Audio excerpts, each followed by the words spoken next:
दुनिया में किसी को नहीं पता कि नसीब है या नहीं, और है तो कितना है।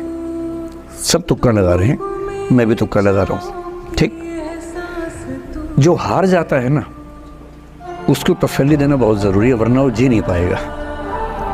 और पराजित व्यक्ति को तसल्ली देने के लिए सबसे अच्छा शब्द है नसीब, भाग्य, नियति। बहुत ज़रूरी है। और इसलिए एक उम्र के बाद गीता का सार पढ़ना बहुत ज़रूरी है। समझना पड़ता है कि सब कुछ हमारे हाथ में नहीं होता है, सच में नहीं होता है। पर इसका मतलब ये भी नहीं है कि सब कुछ किसी और के हाथ में होता है। बिना मेहनत के तो नसीब भी नहीं मिलने वाला है। इसलिए ये मान लीजिए कि कुछ ना कुछ चीज़ें हमारे कंट्रोल में नहीं है, लेकिन जितना कंट्रोल में है उस पर पूरी ताकत लगाएंगे, पूरा डिसिप्लिन रखेंगे, तो हम अपनी किस्मत सबसे अच्छी लिख पाएंगे। दुनिया में किसी को नहीं पता कि नसीब है या नहीं, और है तो कितना है।